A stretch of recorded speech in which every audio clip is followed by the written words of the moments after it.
सर्वांना परत एकदा नमस्कार। इतिहासातील आजचे 10 प्रश्न बघा। स्पर्धा परीक्षेसाठी जे छोटे छोटे साधे प्रश्न विचारले जातात त्यातील हे प्रश्न आहेत। आजचा पहिला प्रश्न बघा, संत ज्ञानेश्वरांचं गाव कोणतं? संत ज्ञानेश्वरांचं गाव कोणतं? तर त्याचं योग्य उत्तर आहे आपेगाव। लक्षात ठेवा, त्याचं योग्य उत्तर आहे आपेगाव। हे संत ज्ञानेश्वरांचं गाव होतं। पुढचा प्रश्न, संत ज्ञानेश्वरांच्या भावांची नावं काय? संत ज्ञानेश्वरांच्या भावांची नावे सांगा। तर संत ज्ञानेश्वरांची भावाची नाव होती, एक निवृत्तीनाथ आणि दुसरा सोपानदेव। निवृत्तीनाथ आणि सोपानदेव ही संत ज्ञानेश्वरांच्या भावांची नाव होती। प्रश्न क्रमांक 3, संत ज्ञानेश्वरांच्या बहिणीचे नाव काय? संत ज्ञानेश्वरांच्या बहिणीचे नाव काय होते? तर संत ज्ञानेश्वरांच्या बहिणीचं नाव मुक्ताबाई असं होतं। जी सर्वात छोटी होती मुक्ताबाई। संत ज्ञानेश्वरांच्या बहिणीचं नाव मुक्ताबाई असं होतं। त्यानंतर पुढचा प्रश्न, संत ज्ञानेश्वरांनी कोणता ग्रंथ लिहिला? संत ज्ञानेश्वरांनी कोणता ग्रंथ लिहिला? त्याचं उत्तर आहे संत ज्ञानेश्वरांनी ज्ञानेश्वरी हा ग्रंथ लिहिला होता।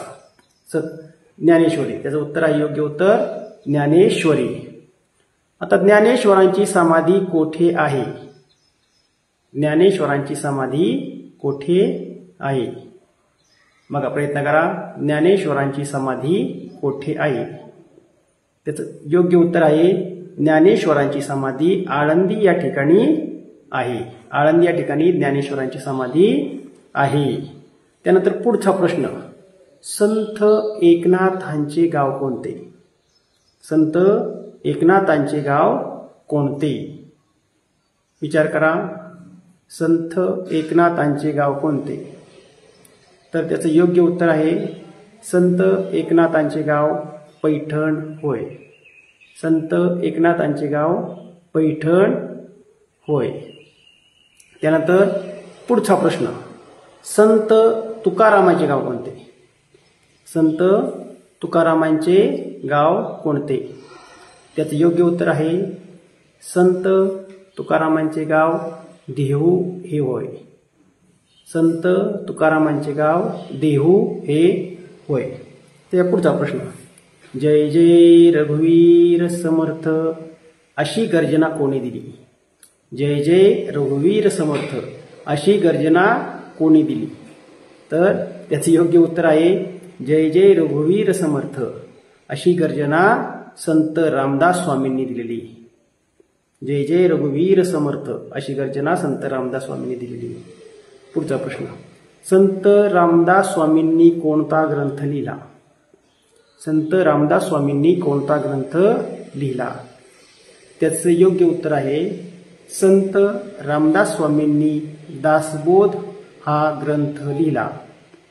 संत रामदास स्वामींनी दासबोध हा ग्रंथ लिहिला। आणि आजच्या भागातला शेवटचा प्रश्न, संत रामदासांचा जन्म कोठे झाला? संत रामदास स्वामींचा जन्म कोठे झाला? तर त्याचं योग्य उत्तर आहे गोदावरी नदीकाठी जांब या गावी संत रामदास स्वामींचा जन्म झालेला होता।